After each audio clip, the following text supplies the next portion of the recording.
वस्सलातु वस्सलाम अला मल्ला नबी आबाद अम्मा बाद।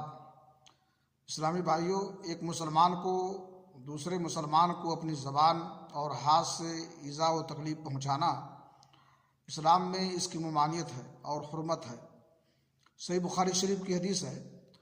अबू मूसा रज़ी अल्लाह तआला अन्हु कहते हैं, मैंने नबी अकरम सल्लल्लाहु अलैहि वसल्लम से सवाल किया और पूछा कि ए अल्लाह के रसूल, मुसलमानों में कौन ज़्यादा अफजल और बेहतर है? तो आपने फरमाया, मन सलिम अल मुस्लिमून मिन लिसानिही व यदिही, वो मुसलमान जिसके हाथ और उसकी ज़बान से दूसरे मुसलमान महफूज रहें।